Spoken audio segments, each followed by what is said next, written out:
that was scheduled for April, volcanic ash from the La Soufre St. Vincent volcano, and Hurricane Elsa recently held its first meet of 2021 from August 3rd to 8th, the Bassa Long Coast National BLCN 2021. This meet is usually held ahead of the Caribbean Swim Championship in March under novel circumstances at the Barbados Aquatic Center in Whitby. National swimmer Faith Jeffrey, who resides in Barbados with her parents, participated in the meet representing Pirate Swim Club. Faith had an outstanding performance overall, finishing in second place in the age group 11 to 12 with 93 points. In the process, she earned 4 gold and 6 silver medals with 100% improvement across all 14 events she participated. 14 events she participated. That's amazing. Under 12 athlete. When the dust was settled, Faith had a total of 4 short records, and as follows: 1500 meter freestyle, 21 minutes, 02.3 seconds, first time in this age group or for any St. Lucian female swimmer at a long course event. 800 meter freestyle, age group record in a time of 11 minutes, 16.19 seconds, first time completed in a long course event for this age group. 400 meter individual medley, new age group record in a time of 5 minutes, 51.66 seconds. The record was previously held by Christine Boubray with a time of 6 minutes, 36.74 seconds since the May of 2002. 200 meters fly, new age group record in a time of 2 minutes, 45.44 seconds. This record was previously held by Brittany Ames with a time of 2 minutes, 56.38 seconds since April of 2003. It must be noted, last year, December 2020, she competed in the girls 9 to 10 and smashed 8 of St. Lucia age group records, including her own and that of Naima Hazel, Nikki Shelby, Ketley Samuel, Eden Creek, Georgia Medrick. 5th full schedule of 6-day event of competition, 1500 meters. She placed second.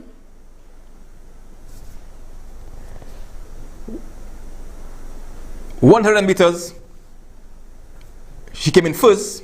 Event number 21, girls 11 and over, 200 meters, she came in 6th in time of 2 minutes, 28.82 seconds. Event number 23, girls 11 and over, 400 meters, placed second in a time of 5 minutes, 51.68 seconds.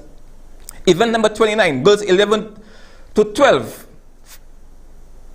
100 meter free, 4th place in a time of 1 minute, 0.83 seconds.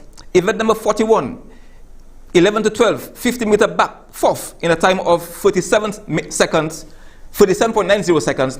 Event number 61, girls 11 and over, 200 meter fly, 1st in a time of 2 minutes, 45.44 seconds. Event number 63, girls 11 to 12, 50 meter breast, 1st in a time of 49.83 seconds.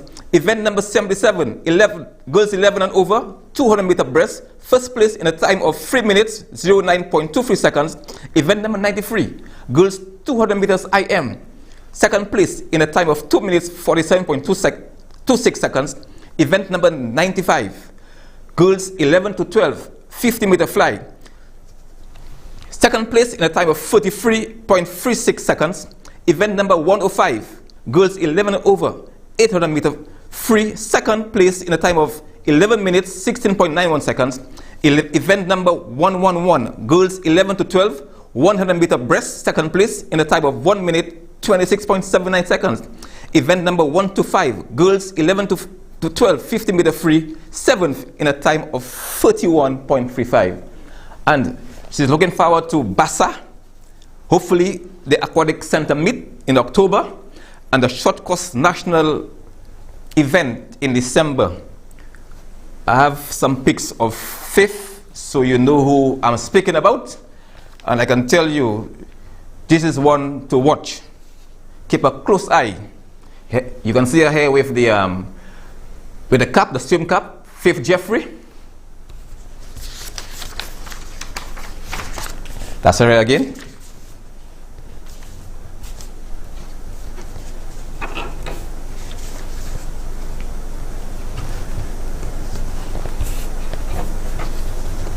Of course, Fifth Jeffrey. And there's another young swimmer. I need St. Lucia to get accustomed to that name. Antoine Destang. And Antoine Destang is in the same age category as Fifth Jeffrey. And Antoine is currently in Canada, at school, college in Canada. And let me tell you, we cannot go wrong with the talent and the potential of our young sportsmen and sportswomen. And once the talent harnessed properly and the investment is made by the various sporting federations and governments, and include the business sector to come on board, St. Lucia, I've always said, will be a cutting edge, but we need to get it right. We need to get it right, St. Lucia. Again, congratulations to Fifth for her wonderful performance in Barbados last weekend. And I want to wish you and your parent all the very best as you continue your vacation on island. We turn our attention to international cricket, and that's West Indies and Pakistan at Sabina Park in Jamaica. And of course, a short while ago, batting the second time, Pakistan were 126 for 5. An overall lead of 90 with 2 days still to go. And the not-out batsman, Fahim Ashraf, not out 1. And captain Baba Azam, not out on 42. So far for the West Indies, Roach has picked up 2 for 12, Sales 2 for 49, Holder 1 for 27. And of course on the opening day, Pakistan in the first innings, 217 all out. Alam 56, Ashraf 44, Azam 30 and Rizwan 23. Bowling for West Indies, Holder 3 for 26, Sales 3 for 70, Roach 2 for 47 and Myers 1 for 28. West Indies reply, all out 253 in 89.4 overs. The leading batsman for West Indies, Craig Brathwaite, unfortunately run out at 97. Run out at 97. There was no reason for a second run. I've been honest with you. There was no reason for a second run. But he I guess with the lights and time, about 3 overs left for the day, he decided, well, okay, I'm going for the second one. Well, he was run out for 97. You batted for the whole day. You face over 200 deliveries. You need 3 runs to score 100. And you doing that nonsense with yourself. I've been honest with you. I straightforward, you know. You're not supposed to give away your wicket like that. You work too hard to just give it away. The Pakistanis have to work. You have to put a price on your wicket. 97, with still 3 days to go. You can go out, not out 97, and come back on the second day. Yeah. Holder 58. German Blackwood 22. Chase and De Silva 21 each. Bowling for Pakistan, Mohammed Abbas 3 for 43. Shahim Afridi 4 for 59. And 1 wicket each to Fahim Ashraf and Hassan Ali. We have some picks there for you to see. And of course, some of the performers so far in this encounter. Alam and Ashraf, they restored the damage yesterday. Baba Azam tries to the covers.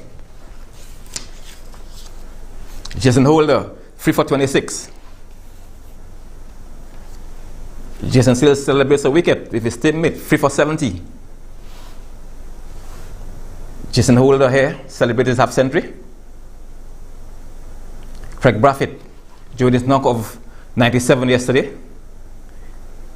Of course, Jason Holder and Craig Brathwaite, they repaired the damage that was done earlier by mainly Mohammed Abbas.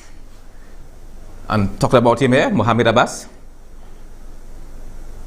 And Shaheen Afridi. Play enter day 4 tomorrow, and I simply hope the West Indies and weather permitting will restrict the Pakistani in terms of going further in their scoring. We turn our attention quickly to football. Of course, SLFA matches this weekend. 1 match is on the card tomorrow in the SLFA Football Association Scott Sports Shop and Awards Premier League Division from 5 p.m. League favourite Platinum FC will play Moshi United FC. Earlier today in Division 2 at the SLFA Technical Centre in Groyevier, Dennery, Lancers 4, Diamond Ballers 3. 1987 2, Together Youth 0. At the ancillary playing field, that match is, I think, is still ongoing between the RV Juniors and the National Under 20. That will be followed by Victory Eagles and Base FC. In the Gazban tournament, earlier today, City Foundation 2, New Generation 2, Valley Soccer 4, Moshi 4, VS 0, Northern United 2. The match or the game between Pioneers and Flames did not take place.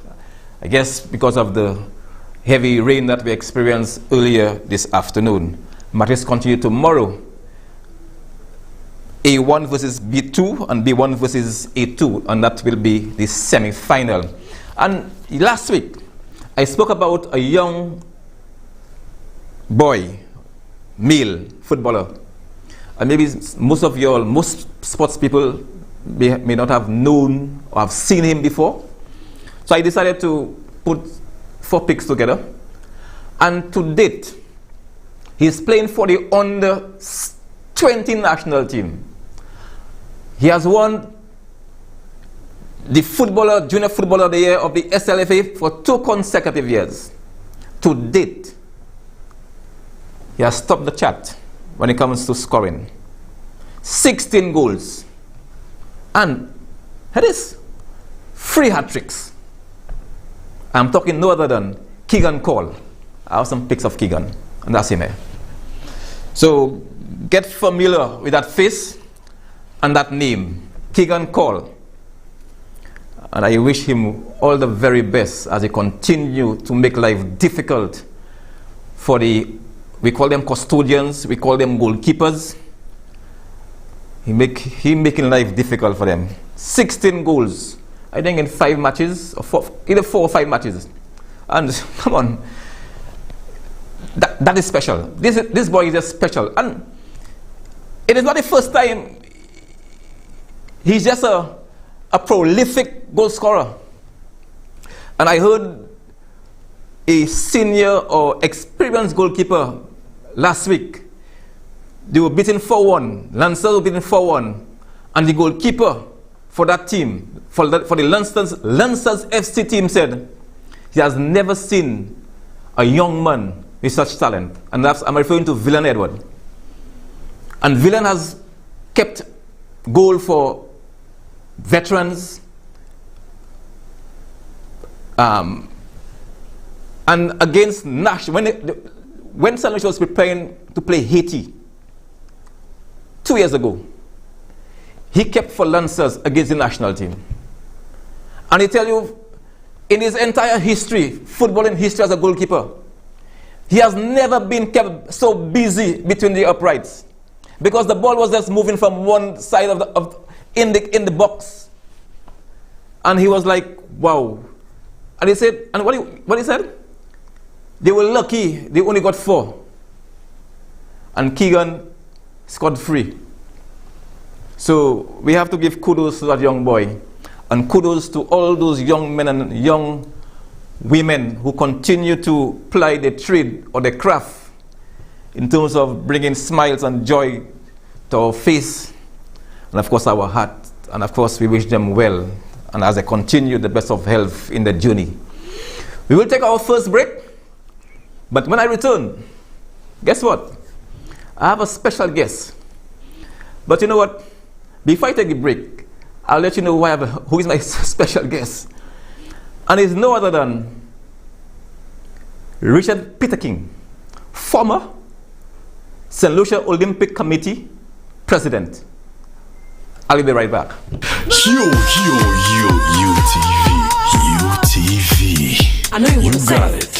If you identify with the most pulsating, the most riveting, the most eye-capturing UTV. To advertise with UTV, dial 484-7588 or 572-7588. For some of the most competitive rates, amazing programming, and bang for your buck. The most popular streaming channel, UTV 124 on Facebook. Get it now. Check us out on Instagram, UTV124. Email us utvslu@gmail.com. Yo, UTV. It's not just for me. It's definitely TV for you.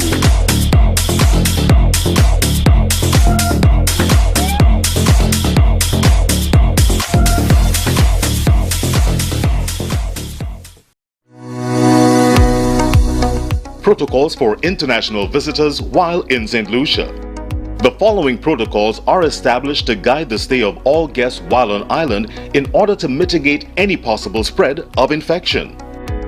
During the first 14 days, visitors are allowed to patronize approved beaches, restaurant, sea and land excursions, and sites and attractions. All visits are scheduled and pre-arranged by their respective accommodation providers. During this period, all visitors will be transported to and from the certified sites using only COVID-19 certified tourism transportation. After the first 14 days, if any visitor wishes to stay on island beyond the 14-day period, they must apply for and receive a health clearance certificate from the Ministry of Health. Visitors will be allowed to travel, be out in the wider public and patronize local businesses unsupervised once health clearance certificates have been received. During their entire stay, visitors must wear their masks whenever they are in public places and maintain the mandatory 6 feet distancing from others.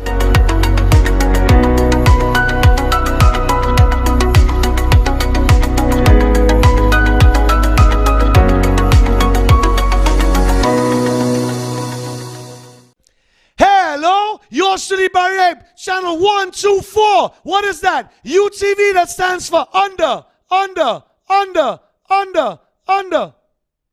Ground. Then you find the fisher fox balance. Patient the mercury say Buddha. And then you wonder putting mercury superior, lasts longer and even faster. Mercury see bros was a case. Got with this, answer case, answer second, excess horsepower. Leave a warranty on the market and the price is right for your pocket. A Chalma, they will make me use my vocabulary. Mercury's performance, durability, fuel efficiency, especially Mercury give plibo puyo. Machine Mercury says Cipro. Machine Mercury coming on clean way, please it. Let me show them on your machine Mercury to have a bali. Muevle un kute saidi. Avant moun te gade Mercury c'est bonda, a Chalma Mercury qui met bonda. Maman, machine ça ou ça paye gaz, mais ou pas capiller gaz. Mercury Sea Broker distribué par Island Marine Supplies Rodney Bay Marina. Pour plus d'informations, vous 460 9879.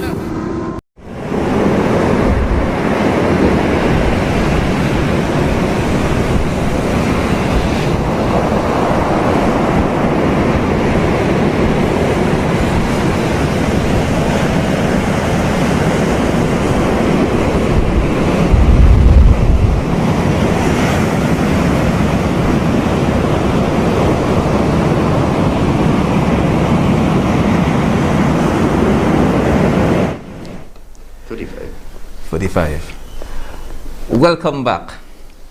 As promised, my in-studio guest is no stranger to events like this. And I'm referring to television, so he's not shy of the television. Of course, 20 years as president of the St. Lucia Olympic Committee. He was not booted out, he stepped down gracefully. Not many will do that. They believe they can go on and on and on and on and end up, in a wheelchair because they want to remain in office. No, he didn't do that. He gracefully stepped down. A chartered accountant for 35 plus years. So he didn't leave figures. So tonight we'll be talking figures tonight. I can rest assured, we'll be talking figures tonight. Yeah, in terms of, our athletes when it comes to the Olympic and so on. Of course, my guest is no other than Richard Peterkin. Good evening, sir. Thank you, Tony. Right. Glad to be here. Great.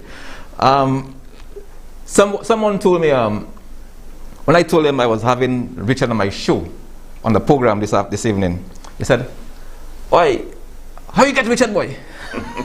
Because you're kind of a busy body, you know. You this one wants you here, that one wants you here. But I think the time I made the call, it was the right time, you know. And I must say, St. Lucia, Richard never hesitated. Once I told him I wanted him on my show or the program, he said, "Yes, I will."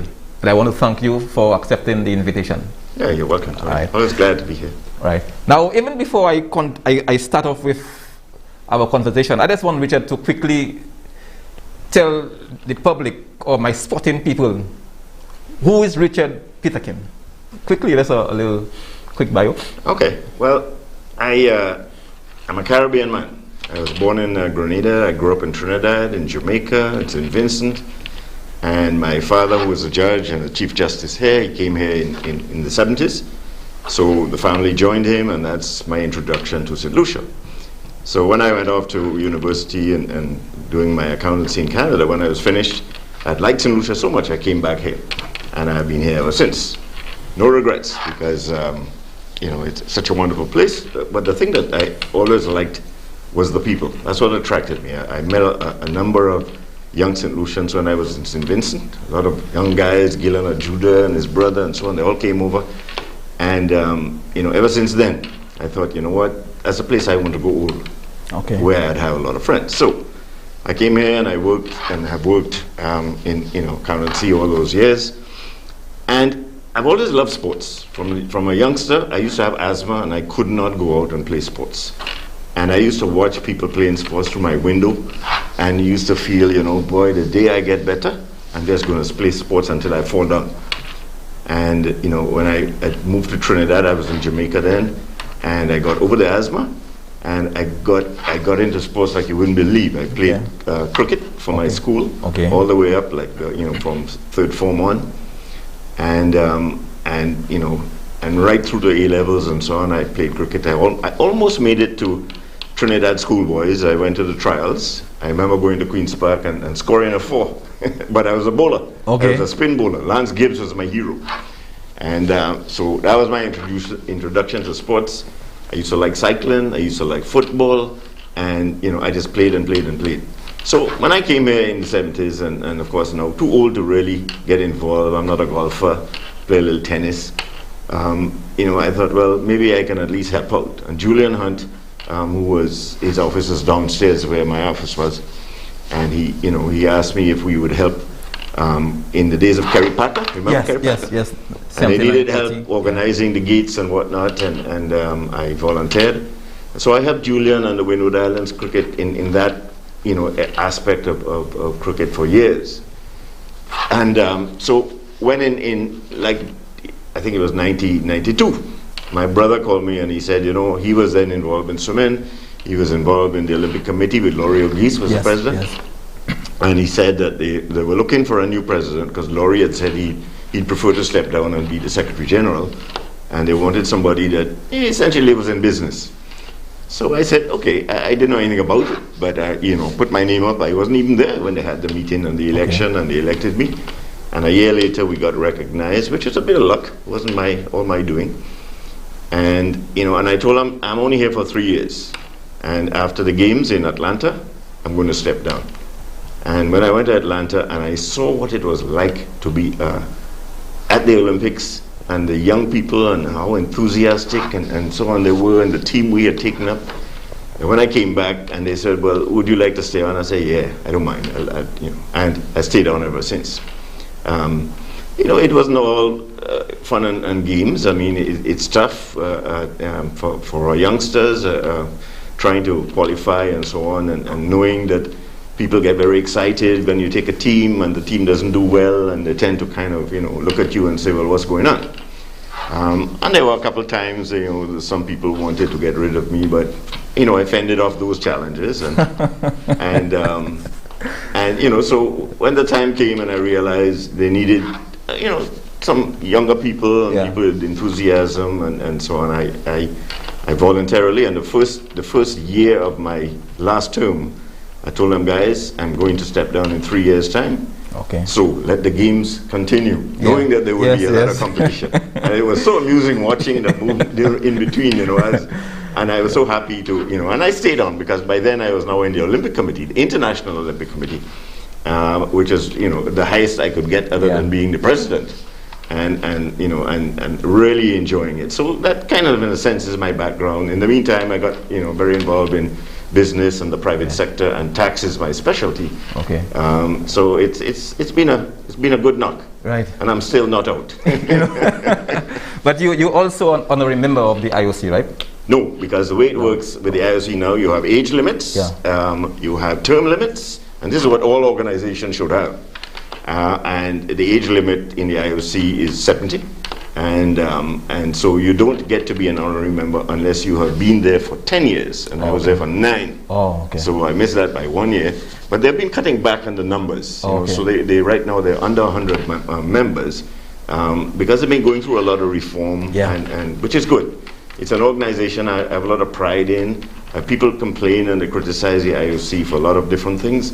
But when you look at the spectacle that is the Olympic Games, as we saw over the last couple of weeks, you realize what it does, to young people, to athletes, and to the world, because in the middle of COVID, we had the relief and the joy of watching sports and the spectacle, particularly in the athletics and the swimming, that we saw and Sportsmax had a very good coverage, and really gave everybody, I was binge watching. I was watching all the time.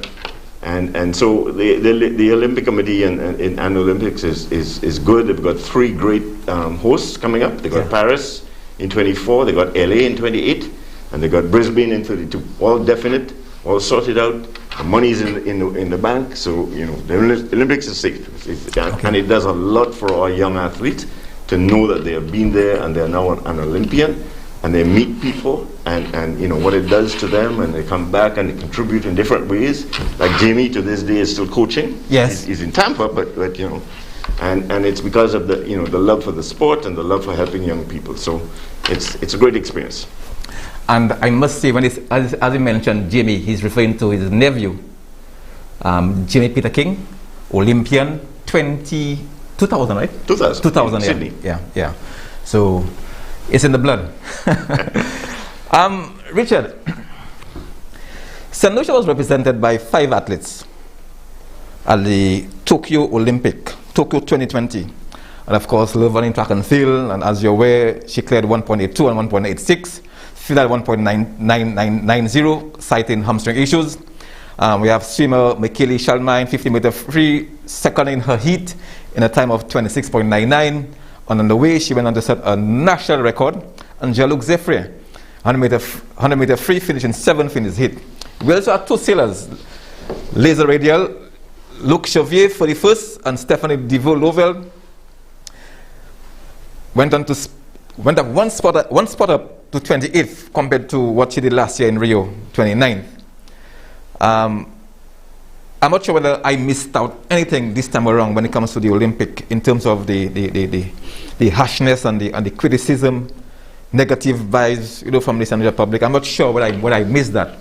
But the truth be told, this is the first time I believe St. Lucians accepted the performances by our people, knowing full well of the COVID-19 and of course a number of major championships were either postponed or cancelled, and of course they left our athletes to fend for themselves, not only St. Lucia but around the world.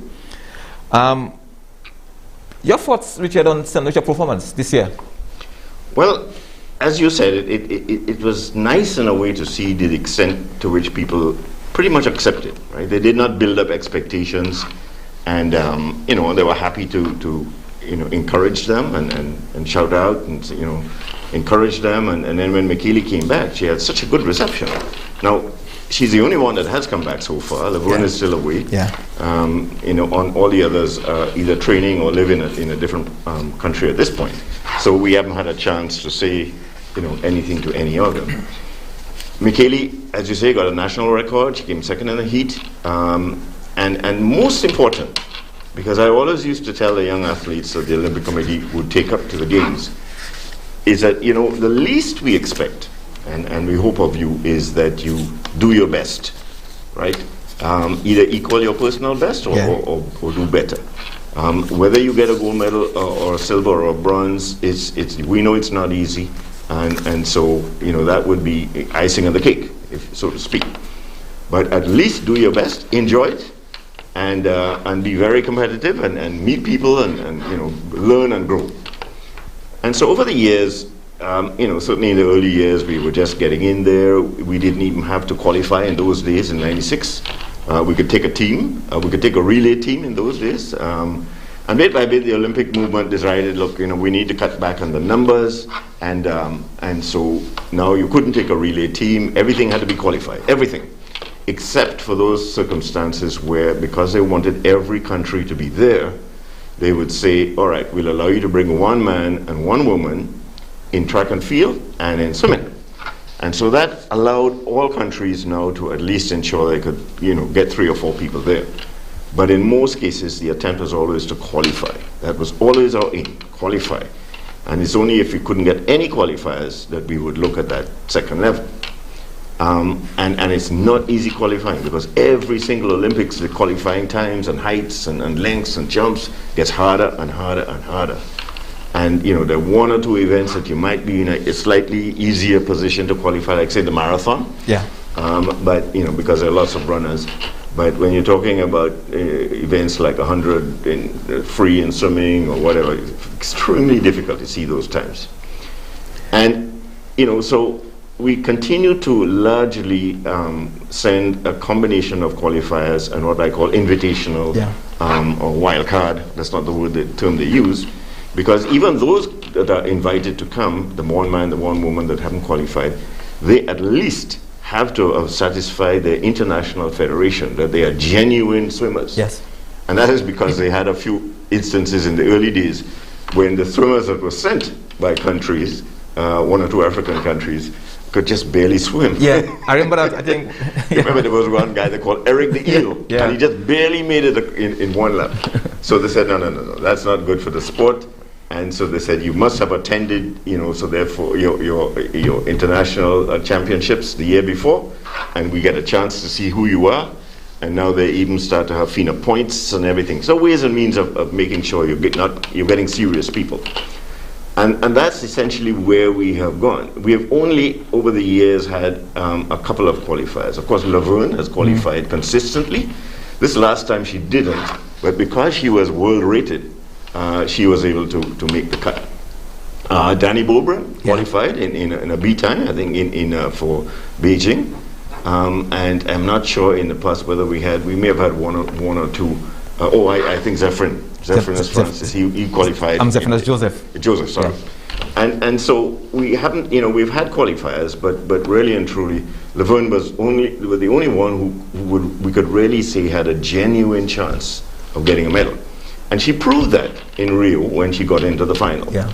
And it is not because, you know, I mean, her personal best was 1.98 ever, and she had done that way back in 2008 or something like that.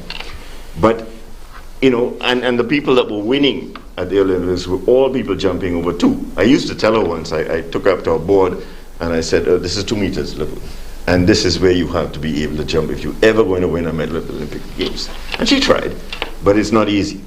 But we have seen before, you know, even the best of jumpers. Sergei Bubka, for him, at one time never even made it to the final in pole vault. And so even the best of jumpers might have a bad night. And if you're consistent and you can jump the right heights, you can get in. So she's the one that has performed the best of all the athletes that we have sent to the Olympic Games. She's the only one that has made a final. And that is a huge achievement. And I'll tell you why. In Tokyo, and excuse me if I take my mask off, very difficult to talk, and I am vaccinated. Okay. In Tokyo, there were 1,009 medals were given out, gold, silver, and bronze, 1,009. 10,500 athletes. That is less than 1% of the athletes that got a medal. And that just shows you, you have to be in the top 99% of the world or in the top 1% to be able to say that you are going to make it. Now we saw some real surprises in Tokyo with the Italians winning 100 and can you imagine? Yeah. So it shows that they will, but these were good people. These were not just jokers. Yeah. And so it's been encouraging, and our hope was that year after year, or Olympics after Olympics, our athletes would be improving and getting better. But we also have to accept, but so is the rest of the world. And so, we have a disadvantage here. We don't have all the facilities we need. And the facilities are not just having the tracks and the pools. It's having the sports centers, where you can do some highly scientific type, checking on athletes, and the coaches, that are going to, essentially make a little difference to whether you can jump that extra height or swim a little faster. We don't have all of that, but the hope is, and you were talking about the young swimmers, Antoine and Faye. Yeah. This is very encouraging. When in fact, when Michaeli came back and she was met at the airport, the minister was there, Casimir. Yeah. And when he spoke, I was so encouraged because I think he has daughters in swimming. Yeah, too. Yeah. And he was genuine about his praise, and he said that basically his hope was that the first St. Lucian to ever win a medal in the Olympic Games. No, it wasn't just hope. His feeling was going to be from swimming. And that's a tall ask. It's no guarantee. And my friend Alfred would not be happy with that. Not at all. But Fredo. Yeah, because at the end of the day, we have to be very appreciative of what track and field has done for us over the years. They have provided us with natural athletes to the Olympic Games, the Commonwealth Games, and Laverne has won medals in every single event except the Olympics. She's won double gold at CAC, gold at Commonwealth. That's such a huge achievement. Yeah. So genuine, and so I hope that all our young athletes and swimmers included look up at her and say, we can get there as well, because it's not impossible. But in the Caribbean, of course, Jamaica dominates, and Trinidad, for example, didn't get a medal. No, the first time since 1992. And Alto Bolton. Yeah. Kick hell, Oh, I saw it. They wouldn't like it. My friend Brian. No, I like his style. No, you have to say it how it is. Yeah. You understand? But and there's one thing when you talked about the investment that the government and the private sector and so on make, and hopefully the federations and what they do for the athletes. There's one group that we're missing out in all of that, and that is the parents. Because parents make a huge investment, sometimes in money, because sometimes they pay the bills, but more so in time. And it's the one advantage swimming has over the other sports, because the parents turn up, and they're always there at the meets, and they're screaming and they're shouting for their kids, and they encourage their kids, and that is what makes that sport so, for the children themselves, makes them want to stay in the sport. Now, there's a disadvantage. Because when you're that competitive as a parent is, they also want to join the federation. So you have swimming is a well-run federation. They won, I think, Federation of the Year, Association of the Year last year, right? Yeah. But boy, when they fight. When they get in there, constant battles because they want their kids to do well and they want the sport to do well. And so I think we need that passion and that level of competition. But more than anything else, we need the commitment that these people make to genuinely getting in there and helping the association so that, in fact, it improves over the years. It's amazing. An association with about 380 to 400 competitive swimmers. And listen to this. Sharks, light and aquatic, stubborn flying fish, racers, RR, and CGs. 6 clubs on island, and trust me, 380 to 400 competitive swimmers. And let me tell you, they are handful. It's not like football with 19 leagues, how many clubs and how many, or cricket, And I've always said, and I repeat again, that some of the associations on island, need to take a chapter, not a page, a chapter of the way the St. Lucia's Aquatic Federation, the way they operate and the way they do the things. They have been successful. And you can troops outside if you want, but I'm telling you what I know, because I have been there in and out. The only child I may not know at swimming is the child that walked in yesterday. And I have reasons to say that. And Mrs. Rowell will say, yes, de Beauville know what he's talking about. Because from the time they started digging that pool, I went inside there. And 22 years after, I'm still going there. So the little boy and the little girl that walks in now, I may not know their name, but I tell you, look out for them, because swimming going places. But you mentioned quite a few things there, but let me tell you, Richard, on the question I'm going to ask you, do you believe some of the NFs, which is, I'm referring to national federations, under the SLOC banner, that's lagging behind, the time has come for them to put the house in order? I think there are about 23 NFs now. I think there are 20. 20? And you know, we've had that problem from day one. I think when I started back in 92, we may have had 10 or 11. And even then, there were only 5 active. Over the years, we've added quite a few, like rugby, like life saving. And so now we're up to 20. We don't have some of the big sports like cricket, for example, is not a member, but football is. But it's never more than 50% that are active, and never more than 25% who are truly competitive, and never more than 10% who can provide us with athletes to go to these games. And I don't blame them for everything, right? Because it's a small country, and when you have a lot of sports, then the athletes get, spread out. And not every one of these organizations, associations, has the ability to run a strong program that will ensure that the athletes improve and are competitive. And in some cases, the competitions and for example, when you come to team sports, going to competitions is very expensive. And we help every one of them. We give everybody money. But we can't afford to pay like for football to go to play games. So we can always contribute towards the expenses. And if it appears that an athlete or a team, we've never sent a team to Olympic Games, for example. We've only sent one team to any games, and that was netball. Netball in Glasgow 2014. Right. And we help them. We gave netball a lot of money in order to help them to get there. But it's expensive. Now we get like $1 million a year, and we pump that money out to the federations. But we have to try and help everybody. We can't just say we're only going to help the top ones or the best ones. But once they designate an athlete that is good, and we can say, well, this is somebody going places and they will qualify, then we pump extra money, and we get them scholarships. We fund their preparation and their training. Boxing, for example, we've been funding them to qualify to go to meets for years. We've sent boxers to Commonwealth Games and CAC, never send them to Olympic Games, but we spend the money to get them to try and qualify.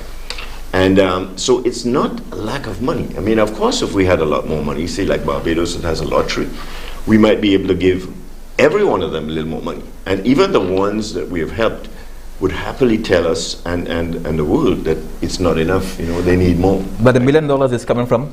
That $1 million comes from the Olympic Committee, the IOC. They give us, through Olympic Solidarity, they give us $200,000 or $300,000 a year. And the big money these days is coming from the Pan American Sports Organization. And they give us, easily $500,000-$600,000. And it's all for preparation. Some of it is for a few other little projects here and there, but the bulk of it goes to athletes for training. And unfortunately, we don't get as much credit as we should, but that's fine. We're not in this business to get credit. We're in this business to help people. And so if we have helped an athlete and they have done well, whether or not they get medals or not, we feel content that we've done a job. And by the way, before I forget, my president, Fortuna, is coming back on Monday. Okay. So now she was in Tokyo. Yeah. And so, you know, hopefully you'll get a chance. She went to Tokyo? Yeah, she went to Tokyo.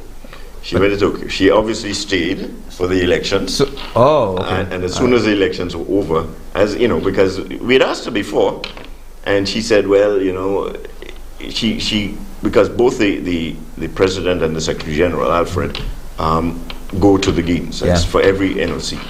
So she would, you know, they would pay expenses to get there, and she really wanted to go, but she couldn't leave because of the elections. So as soon as they were over, she then, you know, jumped on a plane, went to Tokyo. So she was there for the last week or so. Okay. Because there are other meetings that go on, Caribbean meetings and whatnot. So it's important that they are both there. And then when it was over, Alfred is back now, I think. But Fortuna, I think, probably spent a few days in England before. She should be back on Monday. Okay. And then she will advise us as to what she's decided for the future. There's nothing definite yet. Election is soon, right? The elections will be, I would say, before the end of the year. Before the end of the year. And so she has had 2 terms. Yeah. She could run for another. There's no limit. She had indicated she wasn't so sure, and probably that if she was successful in the elections, or if a government was successful and she continued to be a minister, she probably would not have run again. Okay. So now I don't know. And it's, you know, as I told her, Fortuna, you've done a good job at the Olympic Committee. She's well respected in the region. You know, all my other colleagues in the Olympic committees, you know, find that she's a good organizer, and so, you know, it's up to her. Okay. And up to not really up to her. It's up to the associations. Yeah, the national NFs. But just to conclude on the point, so unfortunately, the associations have not performed as well, a lot of them, as we would like, and a lot of them have consistently underperformed. And at the same time, a lot of them have never changed. They've been the same bunch of people. Yeah, and yet you want, you know, so we say, well, guys, you know, it's we can't make the decision. We can't go and tell your members to throw you out. But these people keep getting reelected. So I don't understand why, to be honest with you. Because some associations are very, very competitive. Look at swimming, track and field, they change up a little bit. You know, and then some of them like football. I mean, I wasn't happy when football didn't go to the the qualifier. So we'll see on that one, right? And but I would like sometimes, you know, I always, when I was a president, I used to feel I wish I could go in and say, guys, it's time for regime change. No, well, but it's part of the problem is money. Part of the problem is the number of athletes they have in that sport. Part of the problem is the people themselves. They don't seem to have the ambition. They just want to be there. I really don't know what has to change, because they don't get a lot of money from government. Government gives very little money to the different associations. So it's not as if money is being wasted on them. It's just a talent is being wasted on them. And I'll be coming to that point in a while, you know. But what are some of the major challenges you believe, Peterkin, that's preventing St. Lucia from making great advances? Well, I think that, you know, we need to get a little more serious. We've never really had a proper national sports policy. But is there one? Is there a national sports policy? No, there isn't really one. I kept looking for a documented one, and there wasn't. A lot of talk about it. That by itself is not going to change anything, right? So it's not the policy. It's getting to the policy that counts. As I always say, you know, people do these consultancies, you know, to determine what your strengths and weaknesses are and come up with a mission statement and all of that. What you end up with is not the important thing. It's the process of getting there, because then you get a lot of people to actually believe in what, you know, you think now you can achieve. So the absence of a sports policy means that we have been, you know, up and down in terms of what our government does. You know, for competitive athletes and what it is they feel is best. Over the years, they have spent money on facilities, so we can't complain. We have good cricket, we have good football, we've got lots of football grounds now. Yeah. But that's not going to do the trick either. That's a must. You must have those. If you don't have facilities, you're dead. If we don't have a 50-meter swimming pool for swimming, I will be coming to that. We will never get that much better in swimming. I will be coming to that. That much is critical. But that seems to be on the way. So yes, you need the facilities. You need more parent involvement. You need dedicated money going in, and it's not, you're not going to get as much from the private sector as perhaps in the old days that was the only source of money. Right. Now private sector says, okay, look, we did a little bit, we can now only help where we can see the specific athletes or specific associations that are doing well, and our money will be well spent. It has to be the governments. The Olympic Committee will always be there to spend whatever money, and the monies have been going up. We actually have more money now than we had 4 years ago, right? So, because I was about to ask you, that do you believe enough funding or money spent on our athletes over the 4-year cycle? Because I was going through something during the week, and I realized countries like Australia, England, and France, and these places, to win a gold medal in swimming, they spend $1.25 million on one specific athlete. And then you just mentioned to me a while ago, $1 million from the IOC. So we just not cutting it. But you can get there. That doesn't mean you'll never get it without that million, right? Because we have seen over the years, look at the guy from Tunisia. Yeah. He won a gold medal. A few years ago, Anthony Nesty from Suriname. So you're going to get the exception where that amount of money is not available. But all the best swimmers in the world are going to be in the States or in Australia or in England, right, training. So even our best swimmers are going to end up going abroad. Yeah. And the main thing is not the money anymore, it's not the coaching even, it's the competition. To be constantly swimming against the best. The best is where you get better. This guy from Tunisia he wasn't a flash in the pan. He had been swimming at the biggest meets in Europe for years, and doing well. But that extra effort in the Olympic, is what carried him through. So we can get there. Trinidad has produced some good swimmers. The guy Carter and George Bovell. So what it shows is you have, like Jamaica. For Jamaica, it's tradition. That they don't have a lot of money thrown at their track and field athletes. It's not big money. It's that the school system for the various produces the athletes. Yeah. And the tradition of winning in Jamaica and the pride of representing your country. That, when you read, I have all of the Jamaican the women track stars in particular on my Instagram.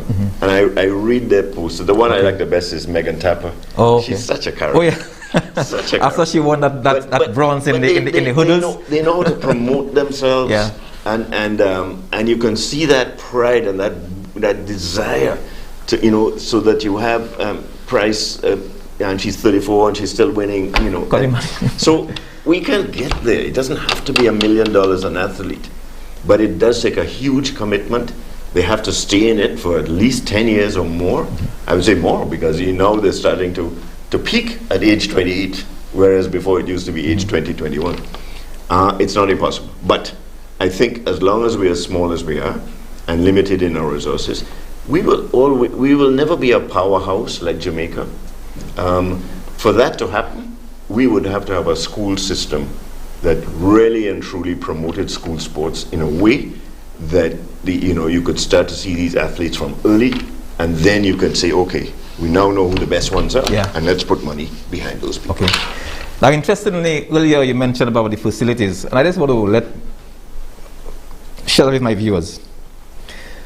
Facility-wise, St. Lucia track and field athletes continue to pay the price due to the limited access or use of the George Odom Stadium after collecting the best medal haul at the Carifta Games in 2029 at the same venue.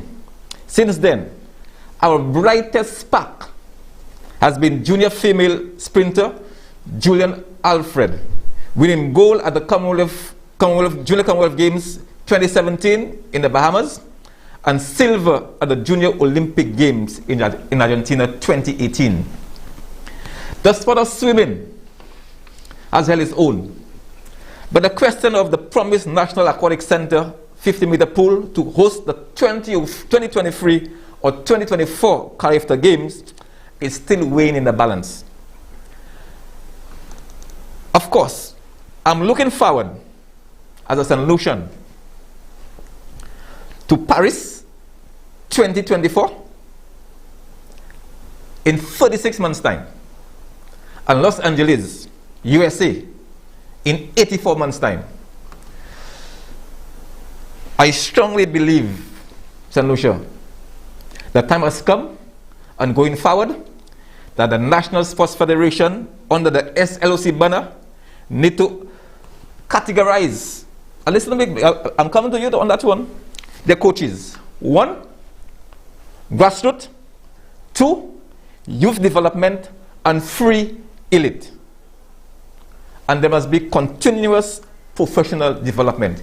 You cannot, as a country, have the same coach working with under 5s, under 8s, and you have to deal with the 12 and 15, and then you still have to come back and deal with people you're looking at for character, world championships, and the Olympic. We as a nation now, we need to categorize our athletes, our coaches, grassroots, developmental, and elite. Your take on that, Peterkin? Absolutely. I'm not a specialist when it comes to the technical aspects of sports, but I've heard this, time and time again from all the smart people, and I agree totally. Because, you look at a guy like Atto Bolden, what he has done for this girl Brianna Williams in Jamaica, and Atto was a big star himself, but you need that level of coaching for your highly skilled competitive people. He doesn't have the time to go and do the grassroots training. No. Right? He can't. I mean, he's got to make a living as well. So coaching has to become a job. It has to become a profession. And unfortunately, we deal with too many volunteer coaches. I appreciate them because they put their time out.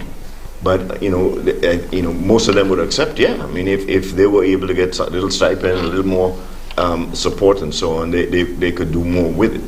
We've tried to introduce coaching, accreditations for years. I don't think it's worked out that well. The associations keep sending the same people. Well, not necessarily. Sometimes they send different people every time, and I say, "But that's not going to help you."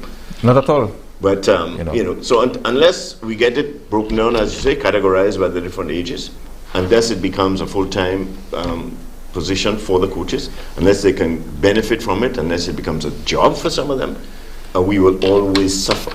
And so what happens with Laverne, for example, Laverne has a coach from the States, and she's changed coaches, because when she was at university, she had one coach, then another, and that doesn't help you. Although, the premier athletes themselves change their coaches sometimes, and they're not doing well, they fire the coach and they get another one. But, we've had to send Laverne in some of the early days to Olympics and with one of our coaches. And our coaches are not bad, but she lost out a little bit. So the last 2 games, we allowed her to take her own coach. Okay. And I think we've changed that policy. If we can do that, we will do that, as long as the coach is good. But we want to develop our national coaches too. So we want to find, you don't always have to be relying on international coaches who really and truly are not here to help at the other levels as well. It's a difficult task, and that some of that takes money and some of that takes commitment. But I still feel, in swimming, for example, the coaches have got different, accreditations. My brother is, passed many of the different levels. They've got some, and over the years, they've had some people come down from the States and from, I think, Cuba as well. And so we've had help in the different sports in good coaching, but it's not been enough. No, not at all. And so it's a combination. These are lack of coaching, lack of some of the better facilities like the pool, lack of money in some instances, lack of academies. We have an academy now, and I remember asking. You see, I don't go to the Olympic our committee's executive board anymore, because after 4 years, according to the Constitution, I'm still the immediate past president, but I don't get to attend the meeting. And I'm happy because, I've done my bit. But I've asked them, what is the academy doing? And the answers I got, made me a little worried, but I see a little more activity now. Maybe you can tell me more about that, because I really don't know whether the academy is making a difference. But unless we have those academies, they don't become the incubators for young people that they should. But for example, cricket had an academy in Grenada. It didn't seem to have produced great players. But a lot. So it shows that just having it is not enough. You have to have it. You have to, it has to be well run, properly coached, and then the youngsters that you are able to identify will know that they will have a future in sports. And so all of these things have to be in play. But interestingly, some of the things that you mentioned, we sink in nicely, and I really like that. I was also took a note of something here, and I think we touched on it earlier, but I just want to make mention of it in terms of the full-time employment of coaches. And I was saying here, there was nothing wrong in seeking financial assistance. I'm referring to the NFs, National Federations, from the international governing body for the sporting discipline in question to fund such an initiative. Likewise, the Olympic Solidarity. You have specific coaches working with these sportsmen and sportswomen, full-time employment. Let me tell you, you cannot tell me you specializing, and I'm not hitting anybody, you specializing in triple jump. That's your specialty. But yet still, under your watch, you have 5 or 6 persons doing the 1, 2, 4, and 800 meters. No, but it just cannot work. It cannot work. You specialize in field events, as a club or academy, you find someone to work with your sprinters, the 1 and 2, middle distance, 4, 8, 15. Tell me, how can we go wrong with that? We can't go wrong with that. You cannot have one coach overseeing 30, 40 athletes, male and female. There are certain arm swings and so on that head up, chin up, knee up, a coach has to look for. You have to fine-tune all these little things. Character, 12, 13 up. You cannot prepare an athlete at 14, 15 to go to character. You have now to start, and that's why I mentioned the grassroots, from the infant school level. And how they made in infant school? Kindergarten level. Bring them out. Allow them to have fun. And then you grow from there. And then you will see the history of St. Lucia in the next few years to come. That's all I'm saying, St. Lucia. We have been to 7 Olympics. As a nation, 42 years of independence. We need to do better than that. We cannot continue in the way and hoping that one day. No, we're not supposed to be hoping. I'm happy that Mekili Shalmine, though she didn't win a medal or advance to the semi-final, but what she did, she set a national record, and that's a plus.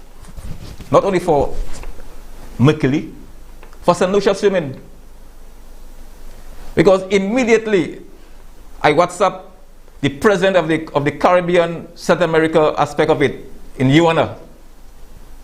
And she was so proud, all right, because once I had her on the program calling from Aruba, and she was proud of Mukili. You know what I'm saying? So hey, St. Lucia, we can do it. Let's throw out this selfishness, all right, and let's work as a unit to make our sportsmen and sportswomen in this country achieve what they need to achieve, all right? Another area, although Peter King spoke about it, Richard spoke about it, the question of an entire executive being run by individuals who only want to volunteer. I have a problem with that, you know, St. Lucia. You can get vexed with me, you know, but I just say how it is, you know. And I went to national sports federations. And the question of you want to volunteer, no problem. But this is something of the 60s and 50s. Persons as professionals, like Peter King said a while ago, need to get some compensation for the work that they do. You leave home, you come as a secretary, president, there's no fun. So how do you expect to propel that sport? And that's why most executives presidents there for life, you know. They're there for life because they literally killing the sport. Killing the sport. Killing, killing the sport. But when now you have professionals and what they do is at stake, people must work. You will see a difference in the sport in the 20 national sports federations. I'm happy there's a new executive for squash in this country. Squash was dormant, and I would blame Cherry Brandwick. Maybe she didn't have the will to carry on, but she did a fantastic job in the earlier years as president. But yet again, OECS squash that went down the drain, local squash went down the drain, and now there's a new president. And I simply hope that new president will now shift gears when he gets into office. I'm not expecting him to move it from point A to point B straight away, you know. But something will happen for squash. And it's a great sport, you know. We have had persons who have represented us at the highest level. You know, Caribbean and OECS and so on. And squash just took a nosedive. Buried. But yet again, Cheryl Renwick didn't have the people around her to assist her for the sport to go forward. And I want to thank Cheryl for the work she has done over the years for squash in this country. As much as in the late days they just took a nosedive, she did a great job, you know. And like I said earlier, some of the national sports federation need new blood. New blood. People that will strategize, new thinking. You know, I'm certainly sure in the not too distant future, you will see some young men and women leaving South Louis Community College, all right, come in and take charge of some of those various associations we have on island, because sports education is one of the subjects at that school, as sports administration as well. So I simply hope, you know, that vision, the way going forward for sports in this country, will be something when we send teams out, even if they don't win gold all the time, but the performance will be something we'll be proud of. And knowing that the many business houses and governments, including the SLOC, will continue to put money into our development of our young people.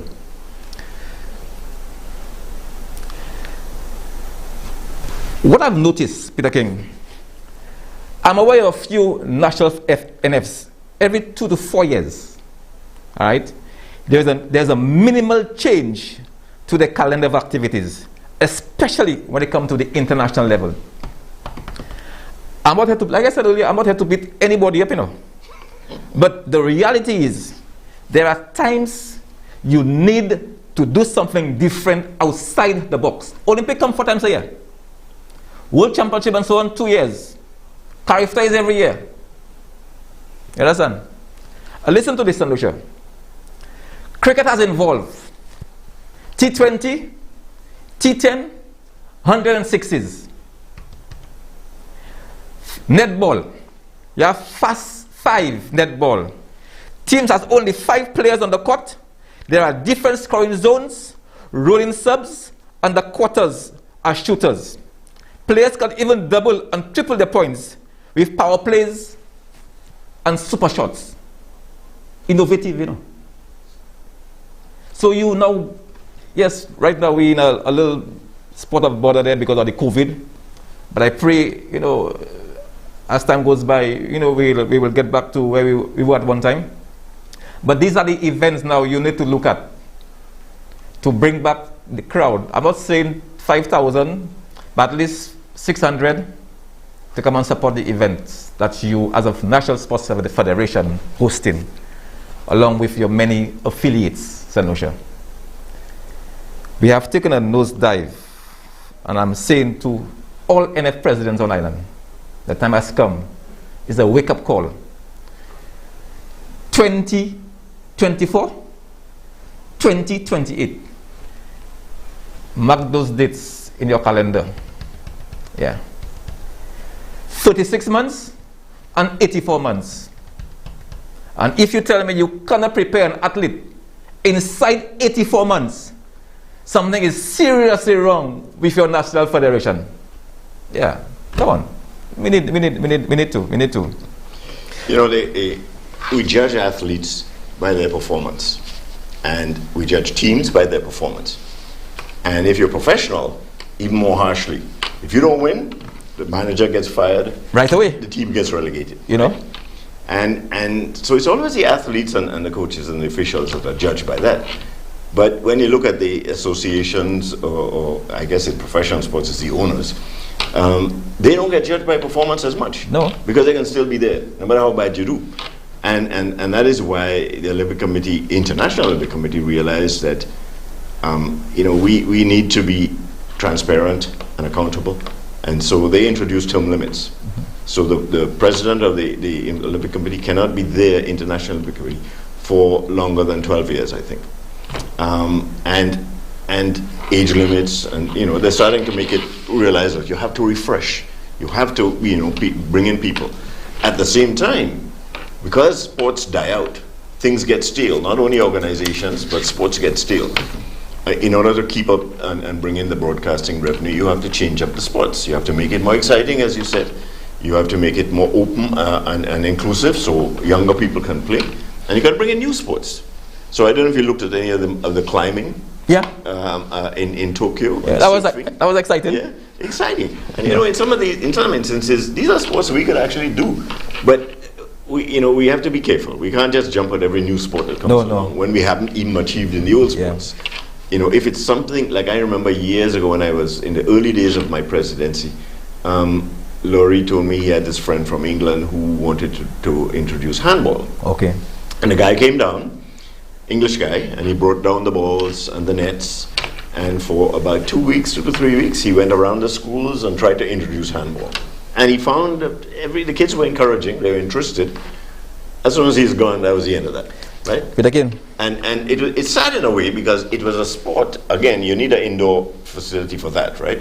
But it was a sport that our people have energy, they have prowess, they have the agility, they have the ball sense to play these sports. But unless you have, an organization that is able to kind of push it, promote it, and make people feel that okay, it's worthwhile staying in it, you're not going to get any better. So we, as an Olympic Committee, we couldn't go any further than that. We had done our best, but it didn't take. And so we could do the same thing. We could say, all right, let's encourage beach sports because there appear to be beach games all over the world now. But and you need different organizations for that. But the danger is that we spread ourselves too thin. And so what we should do, like the Olympics, the core program in the Olympic Games was generally about 28 sports. Yeah. They've had to change that now, right? So they allow a host city to introduce or bring in at least three new sports that have an international federation for each games, and that is why you saw climbing and surfing and I think it's something similar to when you hosting the Commonwealth Games. Right. The Commonwealth Youth Games. Right. Because but the Bahamas bought in beach football. Exactly. And it's easier. St. Lucia won goal. Yeah, it's easier at the youth level because you can it's more flexible. At the Olympic level, because they have these powerful international federations, it's not that easy. But now they're being forced to change. So weightlifting is probably going to get thrown out for Paris, right? because of the federation, right? And their unwillingness to deal with doping and things like that. Interestingly, there's a weightlifting federation coming upstream soon. In St. Lucia? In St. Lucia. That's interesting. And that will be headed by Jacqueline Trim, who is also the president of the Bodybuilding and Fitness Association. And Monica Dudley is also part of that. And I really want to wish them well in terms of the women leading the charge, sorry. I really want to wish them well in that venture, because I know you will find a lot of men and women going into this weightlifting thing. Yeah. The sad thing about it, though, is even if they succeed in getting a really, active weightlifting association in St. Lucia, it may come about at a time when the international federation is thrown out of the Olympics, which will be very sad, right? Yeah, it is, yeah. And it's all because of doping, because weightlifting, you know. But you mentioned something there I should touch on. These Olympics in Tokyo, I refer to as the Women Olympics. Because for the first time, we had almost 50-50 men, women, but it wasn't just the equal numbers in gender. It was the performances. Women excel. And, you know, they even had some mixed relays and things like that. But in their own events, I mean, you saw it in track and field for sure. They did, you know, it was so much, you know, more from the point of view of watching it. And the fact they broke world records. Some of the men did well, but the women did extremely well. This Olympics and belonged to them, You know, you saw two young athletes, one from Tokyo, one from Brazil, in skateboarding. 14-year-old. 14-year-old. You know, and again, women. And so it was very encouraging, because the IOC has always pushed women in sports. And this is the first time I think they would say women have outshined their male their counterparts. Now, I'm a man, so I'm a little jealous of that, right? And I know that sometimes we're losing ground. We lose it in education. You look at the 11 plus results, and you see 9 out of 10 in the top 10 are women. You know what I mean?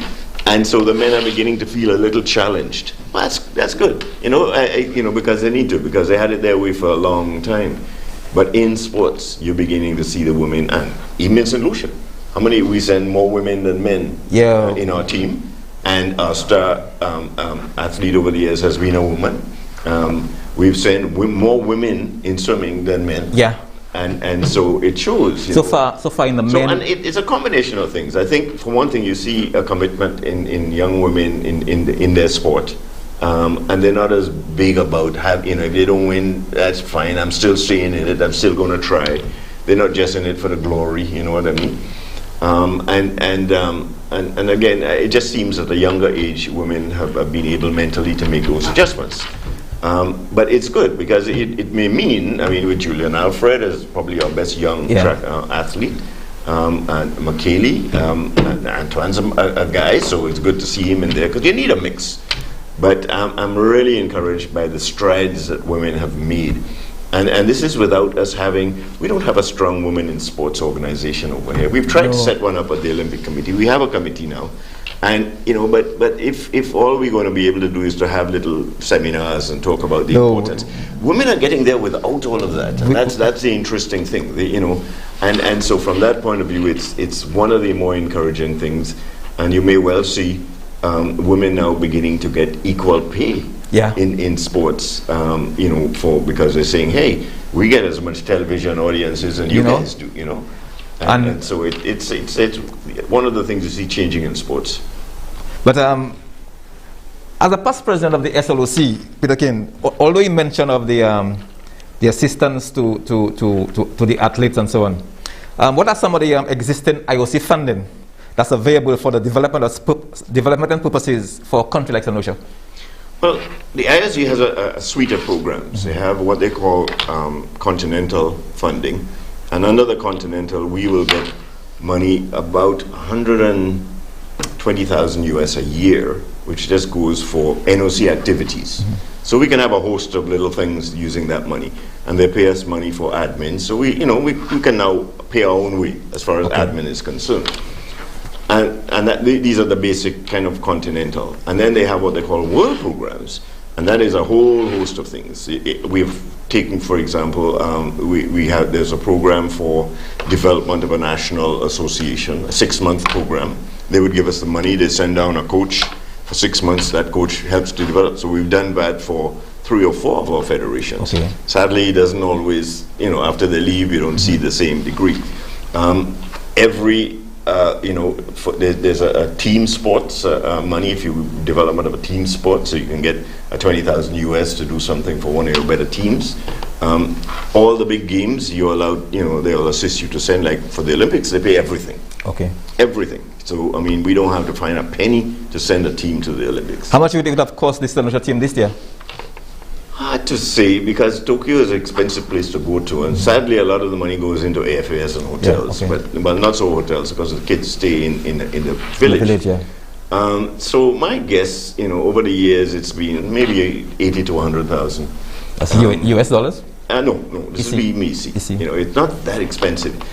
Because we don't have to pay for the food in the village and the hotel when we're there. So it's not really coming out of our pocket at all. Okay. They are saying, fine, we'll send you money for the airfares, for the hotels you're staying in. They're staying free in the village, all that food, everything else. We send you money for the preparation and the training and the, the only thing they probably don't pay for is the actual gear. You have to, gear yourself up. But it makes it easy because we don't get a penny from the government of St. Lucia. Okay. Not one red cent. A lot of people used to say, oh, government is wasting money sending this person and they're not winning any medals. I'm saying, well, where's the money? I haven't seen it. Yeah. There's some countries, Trinidad, for example, has to depend on the government because they send teams and they send a big contingent. Yeah. Trinidad, and when you talk about long-term strategy, Trinidad had a strategy when Brian Lewis got in 8 years ago. President of the SLC. Yeah. Right. So he said, all right, his goal is 10 gold medals by 2024, right? 10 gold medals. So it become a little slogan, 10 goals, 24.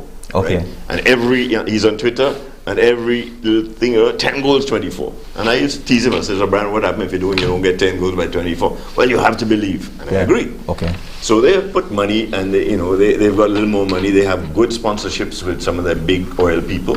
And so they've pumped a lot of money into sports and things like sending them on scholarships and so on. And then look what happened. Not even a medal in Tokyo. That was really... Right now, you're not getting 10 medals by 24. No. I can tell you that much. But it's sad in a way because it's not for the want of trying, but it shows you how competitive it is. I know... And the Trinidad and Tobago Olympic Committee is a well-run organization. I know going forward, there'll be a shake-up, Well, Trinidad has term limits. Yeah. So Brian only has 2 terms, so he's out. Yeah. Somebody else comes in. I'm telling you. And the problem in Trinidad, because it's happened to him before, he told me the government gave him a lot of money for, I think, a Commonwealth Games. They didn't do well. And next thing, the government quarreled with them.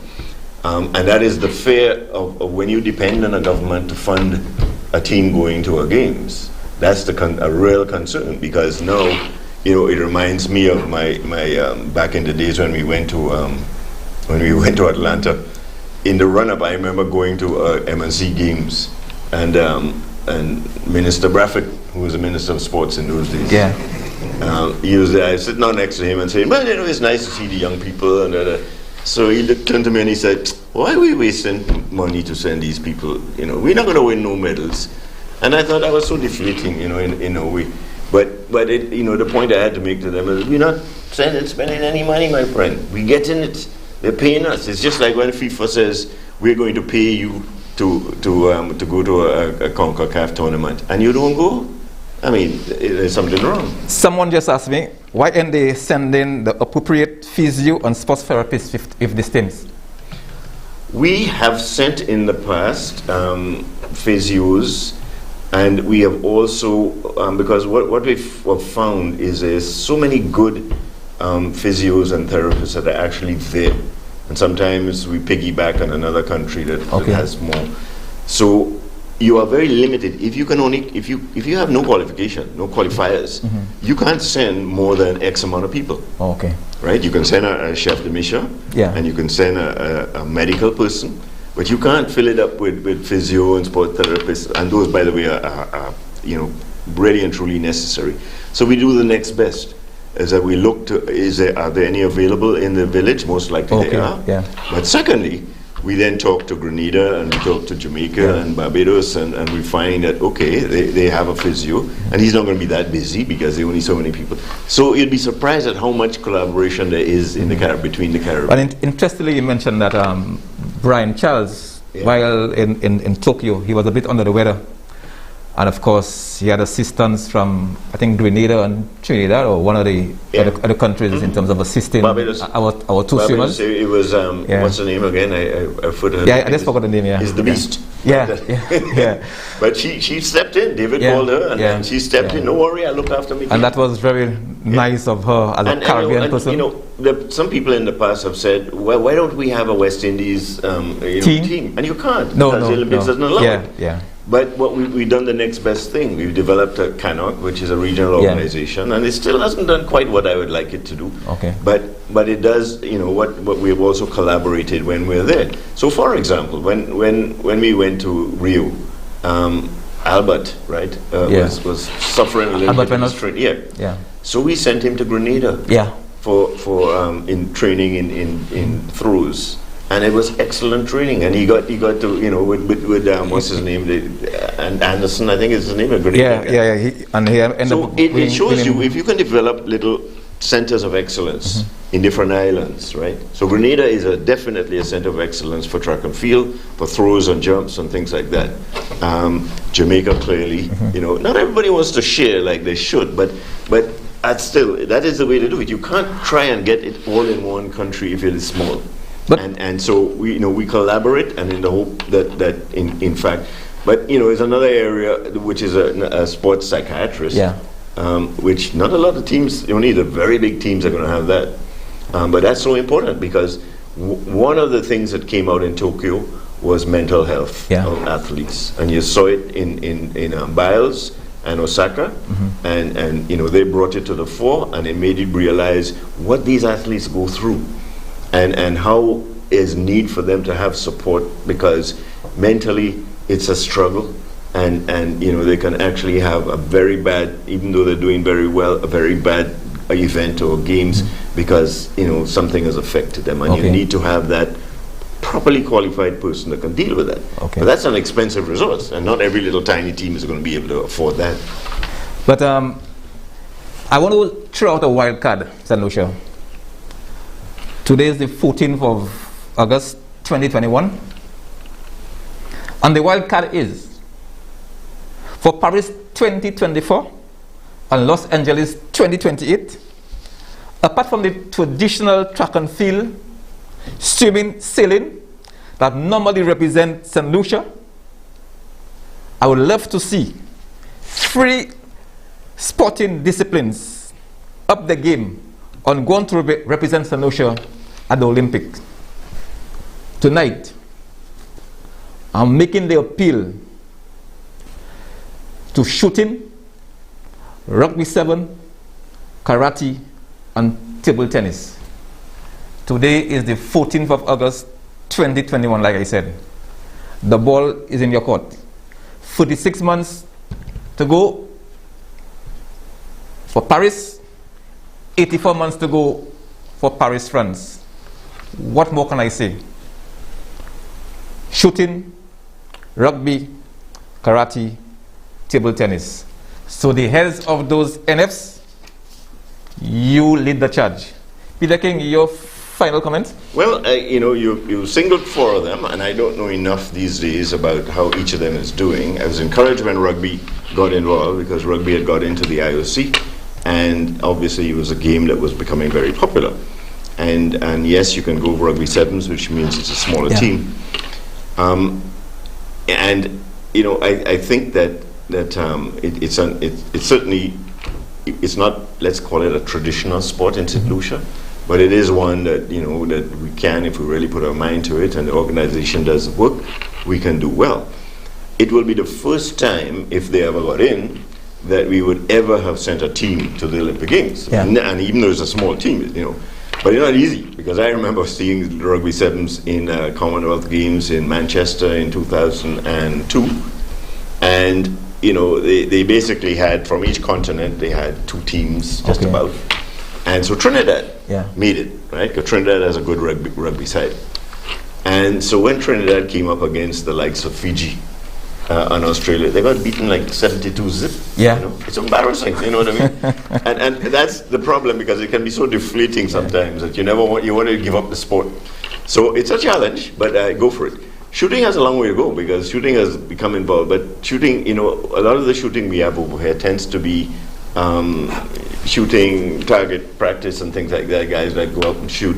And I know that the shooters have tried over the years, but they... The last appearance was at the Commonwealth Games? They're really going to have to work hard on getting up a proper facility, which doesn't cost a lot of money, and the proper weapons in order for them to be able to get there. Which were the other 2 you said?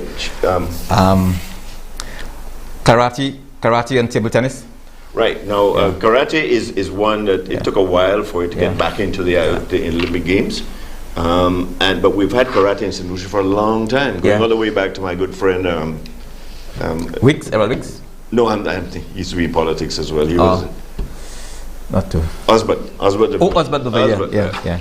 And so we've had people, good people involved in karate, and I'd like to, and so it's been consistent, although performance have waned. Yeah. But again, what they have to do is to prove themselves at the regional level, at the continental level.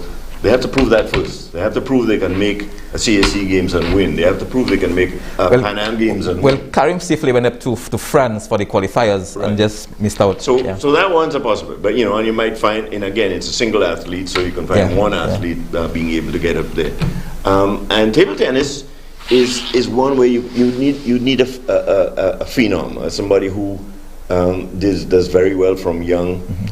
You saw the Tokyo Games. There was this woman from Iran, who was like a teenager. We have quite a few young people. We have a young female, Dashaville. Right. And then we have another young boy there. I give Teddy a lot of credit. Teddy over the years has really worked hard. To get it, and there were times he didn't have a place. Yeah, now he has just refurbished another place there. But so again, you need to get them competing against better people regularly. I mean, it's not just playing, with yourselves or against people at your level. You got to be playing and getting beaten by better. Well, I get him in the first instance. I get him 46 months. Oh, okay. The second instance, I get him 84 months. But tell him, we know what the thing is. In sports in St. Lucia, we have to get beyond OECS, right? Yeah. It's not enough to do good at the OECS anymore. You have to be able to say, I'm one of the top in the Caribbean, because particularly when you get to like a team sport.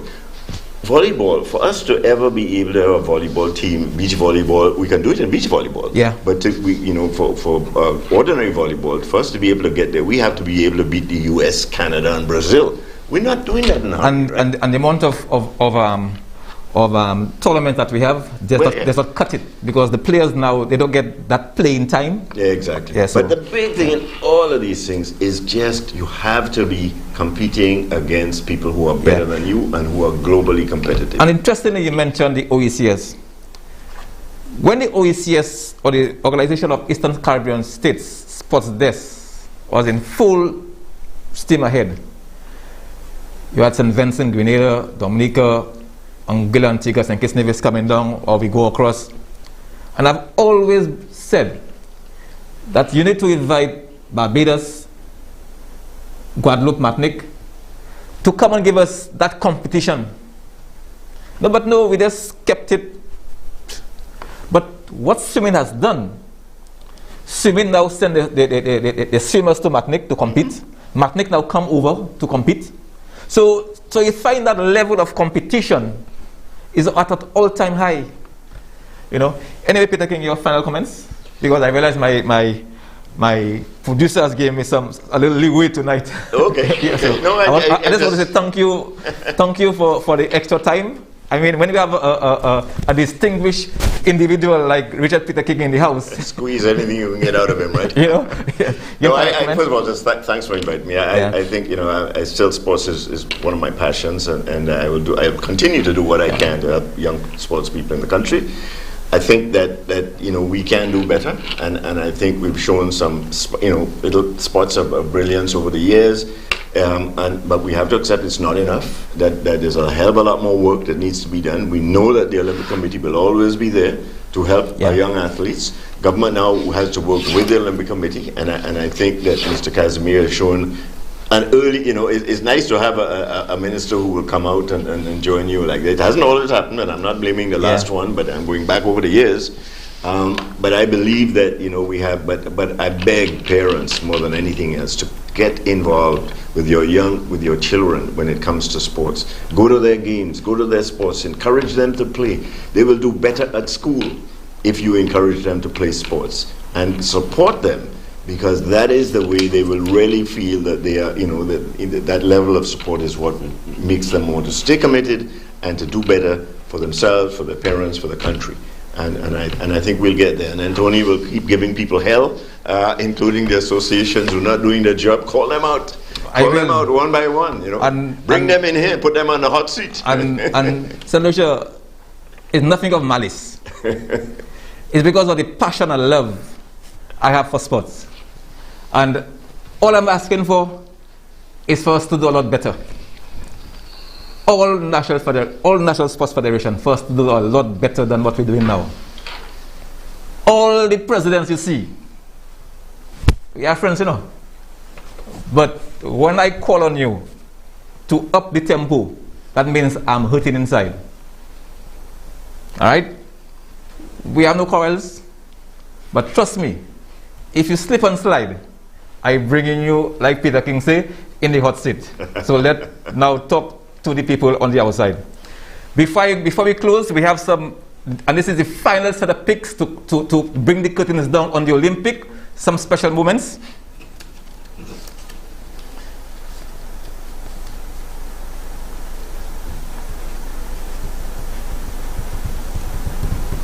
There were so many special moments. Yeah. Now, you know, I have always wanted to put to have a skateboard facility for youngsters over here. Okay. And let me tell you, man, the women took charge, you know. Yeah. Oh, that's superb. Oh yeah.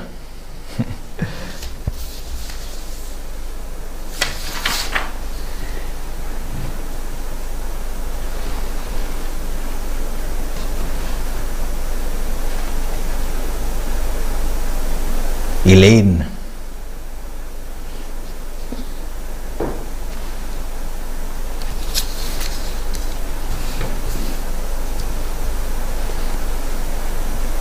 We did it, 2020. Grandpa, you know. Yeah, and this one I have the children there, and man. India first gold medal, right? Yes. Actually, I think it's not their first gold medal, but in track. In track, yeah. Yeah.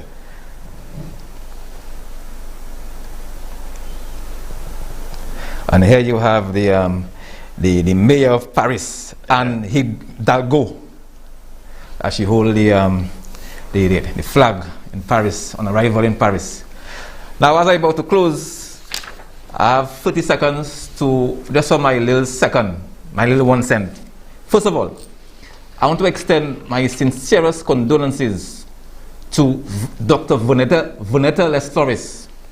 And of course, she's an Olympian, and her mom passed earlier this week. And she has been part and parcel of Saturday Sports Night on 2 occasions. Again, on behalf of UTV and of course the many persons both on television and Facebook, we extend our sincerest condolences to Vonetta. As a nation, let's keep the people in the Leeward Islands, of course from Guadeloupe up, in our prayers as tropical storm Grace heads in that direction. And of course the people in Haiti, who earlier this morning where a 7.2 earthquake struck, and to date over 227 dead. And of course, based on the path of Greece, the Haiti again seems to be in the line of fire. And only Thursday, you had tropical storm Fred giving them some leaking. St. Lucia, we have 2 serious variants on island. As always, you know of all the protocol, the revised ones. Please play your part. And of course, like Peter King said, parents, get involved in the sporting activities that your child or children are involved in. Assist in whatever way you can. And those celebrating birthdays, anniversaries, all the very best, God blessings. And those going to the various places of worship tomorrow, save journey in mercies. As always, they say when the road is wet, it's slippery, drive carefully. On behalf of management and staff, Peter King, I want to say thank you for coming. I really do appreciate it. And get vaccinated. Right. From me to you, Debo, I'm gone.